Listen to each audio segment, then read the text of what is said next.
Hi everyone, welcome or welcome back to Misinformation in Science and Society. Here to listen, not to judge. I'm your host Annie, and today with us we have Johnny Cho. So welcome, thank you for being here. How are you? Pretty good. How are you? I'm great. Um, okay, let's just get started. So could you please introduce yourself a little bit and what you do? Okay, yeah. So I'm currently located in Seattle. Mm-hmm. So I'm a doctoral student at University of Washington in information science. So my research is about how we can solve the misinformation problem by using game-based learning. So I try to use game as educational tools to solve this misinformation problem. So that's what I'm working on right now. Mm-hmm. Um, well, is this like a formal interview or just like I can just talk about my fun fact or stuff? No, yeah, it's not like yeah, just of Yeah, well, but yeah, thanks for inviting me here. course. Um, yes, yeah, that's kind of it. Yeah. Um, so why'd you choose this career initially, and what's your favorite part of doing it, I guess? Are you talking about PhD or are you talking about my research? Oh, either one or both. Okay, yeah, so it's kind of long story, but I can make a short. So I graduated Michigan State at undergraduate in information science, and then I back to Korea and I work for 3 years, and then that time was around 2015.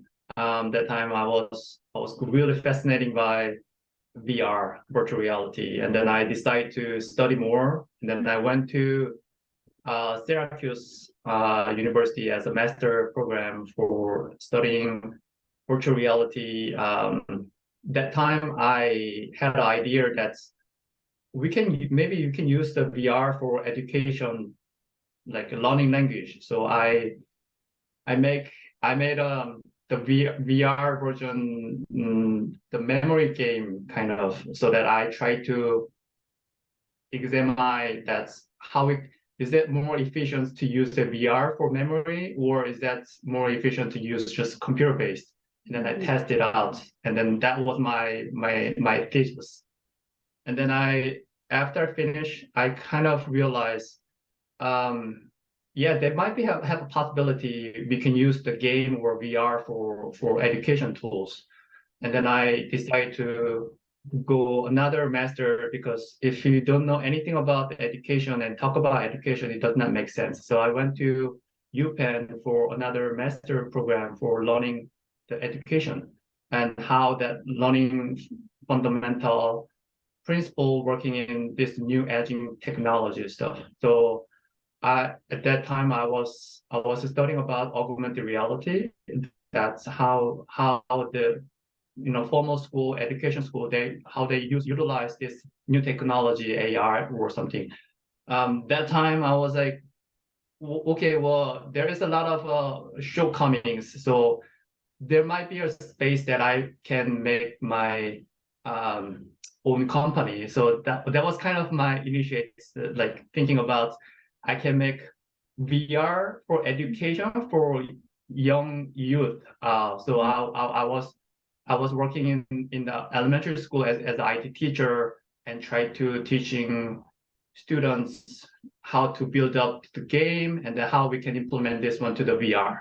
Yeah. That's and then that time kind of I realized I need to study more. I need to investigate more. I need my life my knowledge is not enough. And then Mhm. I decided to the PhD, and then further nowadays this misinformation, disinformation is really heavily issues, and I see there's a lot of problem. And then I what my thoughts idea is coming to from the education side, and then just bring it to the more practical applications to solve this misinformation problem. Mhm. Yeah, that's really cool. Um, It's a long story, but yes, that's how it is. yeah. Um, so Could you go into like, so I usually like ask, I guess, why do you think truth is like so important, and why do you think like misinformation is like such a big issue right now? Yeah, well, I mean, that's a core problem. That's core questions. Um, Now I want to ask you back to you that's how you can define the misinformation. How can you sure that's misinformation? That's the question that we need to ask people Mm-hmm. because we can say like misinformation, disinformation, but it's really ambiguous. How can you distinguish? So you can distinguish the misinformation, disinformation is the information provider's intention. So if you are intentionally to deceive somebody, that's a disinformation we call, right? And Mm-hmm. then it's just unintentionally you make something and they're like rumor, joke, and then you provide it to the people. That's the misinformation. But how can you ensure their intention?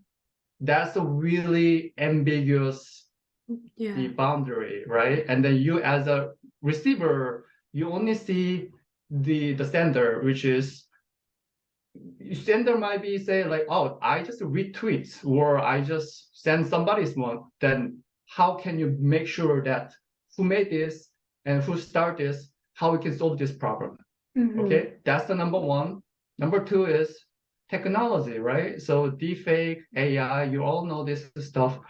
That's a serious problem. But if you see the backing history, misinformation is not new phenomena. It's been a long time. It's a backing really old ancient time. They make misinformation to try to what boost their truth, like a fight better. Like they're Mm-hmm. making, hey, that other side, they have something rumor that we are weak. So we need to do better work, you know? And Mm-hmm. then like slowly back in here, the yellow journalism, like try to make more attempt people. And then this social media, internet come out, and then people can make their own information and stuff. So if you see through the whole holistical view, the information is with us. It's it's never ending. And then as a new technology come out, new misinformation come out, new types of misinformation come out. So if we approach to solve this misinformation problem to technology side, it's almost I think it's impossible because like if okay now we solve the problem how we can um this like notify the defake is a defake, and Mm-hmm. then there's a new technologies come out, and then we need to make another solutions to prevent this, and Yeah. then there's a new one come up, so it's Okay. endless. So that's why it's a really important issues to think about. And the third one is misinformation is really directly to our daily life. That's going to impact your life directly these days a lot, as Mm-hmm. you know. Yeah. Yeah, I for can, sure. yeah, Um, so I actually like never met anyone else that has like made like VR and like gaming to like solve mhm, misinformation issues. So could you go just yeah, like a little bit more in detail like about like more specifically what you do and like each step and yeah, like the target yeah. audience and stuff like that. Got it. Yes. So as I said, um, if we try to solve this problem by using technology, like Hmm. for example, we can implement like add-on applications to detect deepfake or misinformation. It's possible, but it's as I said, it's not like one like a cure-all solution Hmm. because the technologies keep changing and they need manipulate a different way to the misinformation. Yeah. Um, then then key solution I think is we need to educate people. We need to change the people. That's the way we can little bit of reduce the misinformation. If we if there's a person, if they change, they know that this misinformation sharing is really skeptical, or they know that it's going to impact the people.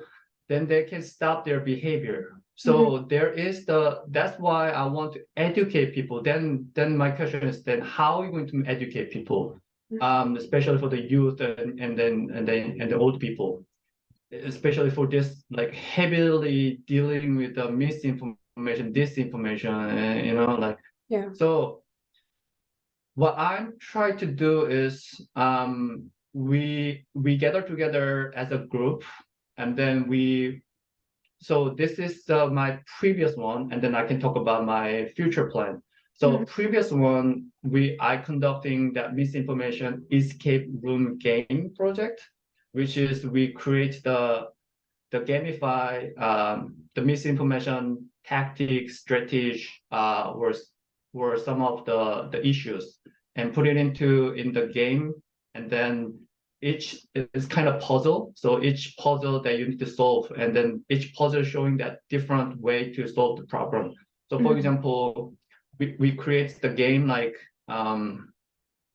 AI generated the picture versus real picture, and then we try to ask people like which one is more like realistic, which one is not, and then once they're figure out, but there's a quote that's it's going to make a word, and that's going to be answer for solve this game. And then this is a kind of group game, so they are discussing, hey, this one looks like real, this is not looks like real, why this is not looks like real, this is what, and then they're kind of debate and discuss about the issues and stuff, and then they can solve this problem and then try to move to the next stage.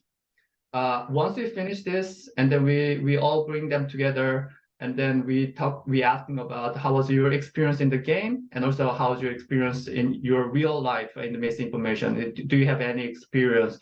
And then let them talk about their stuff.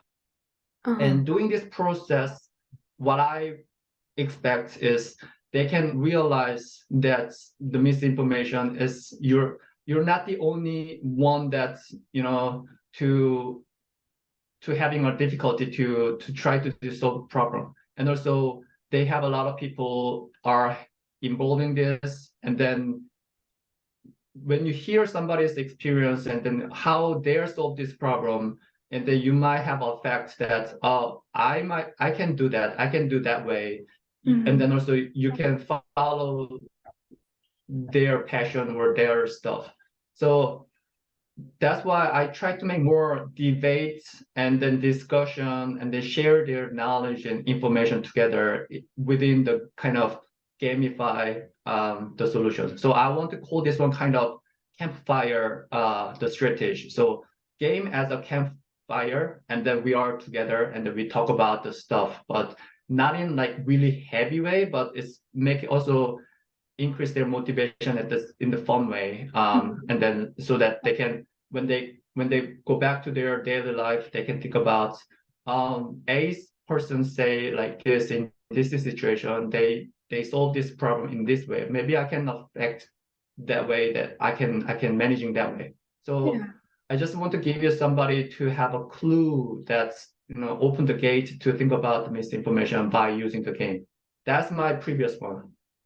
Okay, now I'm kind of moving to education, more like algorithm, because I see there's a lot of problem, not because of the human made misinformation, but also technology algorithm, AI algorithm, they're heavily involving in misinformation as well. And that's also a problem not only for the youth, but also to the older people. So I kind of targeting for like family education. So it's starting like they're all like a mingled generation, like a youth and then old people. But youth people, we commonly have a misconception is they're they're they're tech savvy, so they know everything. They're good at this, how to avoid this kind of misinformation. But that's I think that's a really misconception. And also these days people they even for me, like why I should care about misinformation, and how do I know that verify the process of misinformation? It takes a lot of time, like even expertise, they takes 2 or 3 days to verify this article is a fact or not, then me as a labor person, that how can I know this? It's really hard, right? So that's the problem of the youth. And then old people, they're not technically like familiar with this, how to using it, and then that's the problem, is because not familiar with the misinformation and disinformation stuff, because they're get used to using newspaper and other like kind of media. So their trust things when they come out, they trust like a they believe something more when they see through the technology on the website. So there there is the kind of problem is this two generation, but I think that family is where is the smallest social group, and then we can grow up to as a kind of community building. So Yeah. that's my future kind of targeting. Yeah, I think those are both like really cool ideas and things that go behind like behind them. Yeah. Yeah. So what do you think is like the worst type of misinformation? Like misinformation or disinformation, like about what? Yeah, well, the worst one is, I think they try to change people's behavior. For example, yeah, COVID, right? So COVID is really relate on your health. What I mean by the health is, if you don't have a vaccine, you might die or something, like you might have a more like serious problem. Yeah. Um, so misinformation, the worst is like if anything that involving your daily life, the behavior, the perception, that's a dangerous things. That's a kind of brainwash your behavior, and then that's going to be change your behavior, but not only yourself, it's going to affect around you, and even your kids, your family member, and that's going to be increase a lot of risky. So I think that's the worst one. Yeah, absolutely. Um, so yeah, so we actually covered some of the other questions that I was gonna ask as well. So I think that would be all for misinformation. Um, so just for fun, what inspires you? Like is like for example, like if there's like a book, a person, like an idea, like what inspires you? Okay, I can talk about two different ways. So one is academic way. Um, so where this ideas comes from is social constructivism, which is we are living the world. Everything is socially made it, Uh, and even misinformation is the socially made it. Who define right or wrong? Who define false or truth? mhm, We. If the same fact, bring it to different country, they might have a different judgment.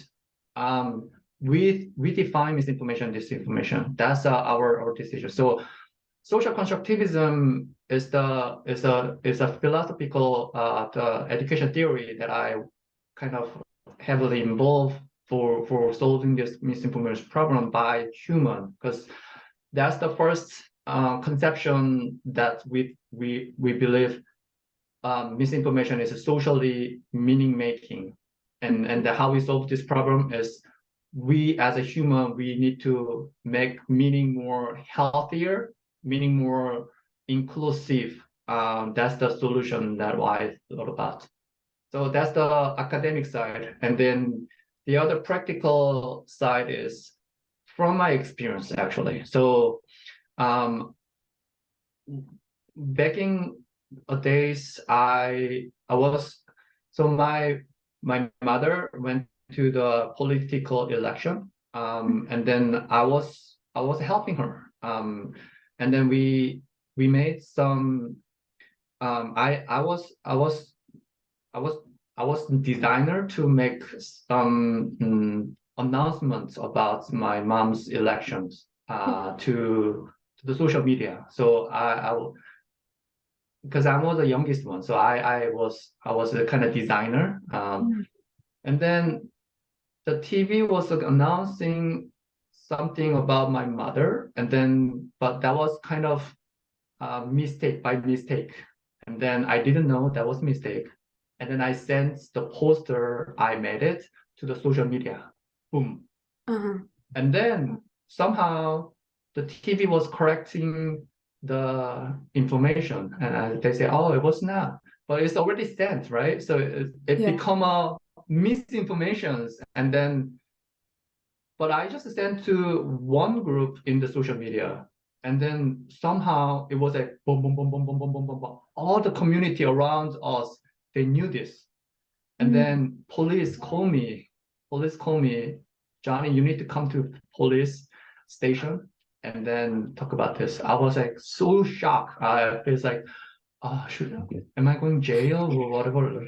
Seriously, like, and Yeah. then, but the judgment here is like, okay, I share this information to the my private groups, my private group who working in this organization.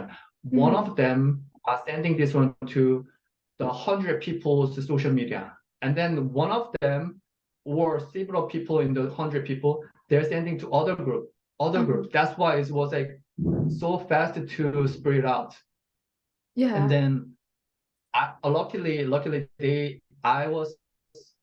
I didn't do it intentionally, and then it was a Yeah. mistake from the TV station. So I didn't wrong, but they judging the person who shared my post to other group, Mhm. he got the fine. He got the fine for this. So so here's a really like tricky one, right? So I was I was not it I was like so misinformation is really complicated if you want to judging something, right? Yeah. I didn't intentionally share this, but there is a person share this to the intentionally, and then but it's all mingled together. So Yeah. by my experience, my question start. Wow, this is not just a simple questions like verify fact or false. It's Mhm. more about human involved deeply, and then how we can solve this problem. And I was just keep questioning about myself. That was my experience from my experiences inspiration. Mhm. Yeah. Yeah. That's really interesting. Um, Yeah. um, yeah. So, um, yeah, so just to like close this out, last thing, do you have any like advice for people, especially like teens, on it can be like about misinformation or like information or just like in general, like life advice or whatever.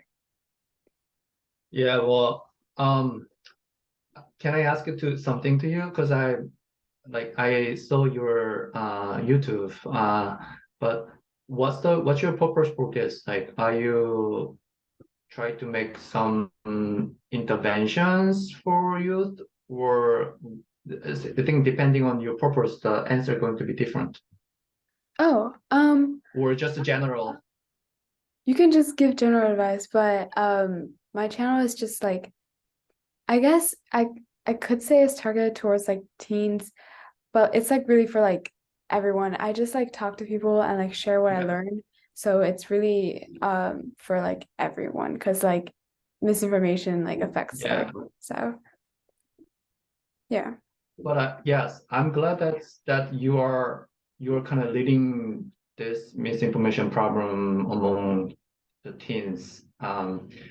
It's because I see that common problem for younger age group is no critical thinking. I mean, they might have but when they have a social media consuming habits, not deeply think about how this social media is going to be impact people, and then how my share things is going to be impact people or change their life. And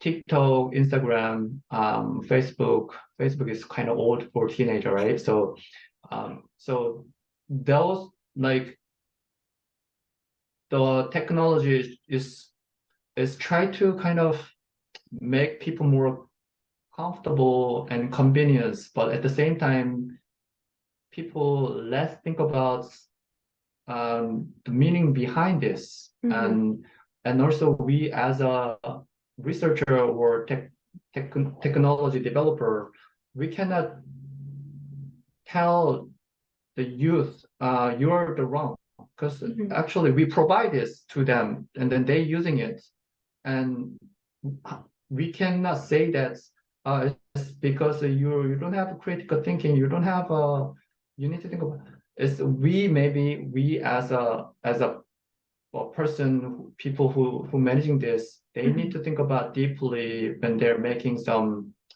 the design or technology as well, because like when you because we, for example, we have this, right, we have this and this, then it's obviously we open this and then drinking, but that's how it designed this. That's how we design social media. At the beginning it was like this, right? At the beginning, that we designed this for sharing more communication, fun things. We didn't expect this going to be using as a misinformation problem, and we didn't expect this use as a no filtering and then share this one to the people.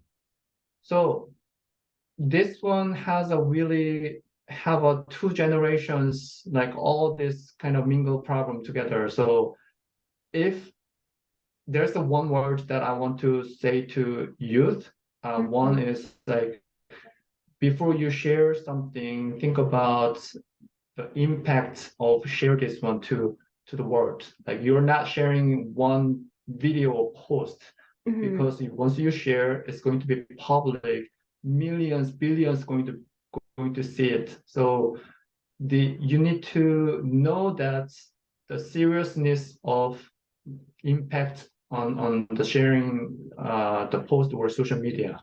So that's the one thing I want to advise to the youth. Yeah, absolutely. I think like technology makes it like easy for like correct information to be shared, but like it's just as easy to spread like wrong information. So yeah. Exactly. Great, thank you. That would be it for today. Thank you so much for being here. It was really nice talking to you. Nice.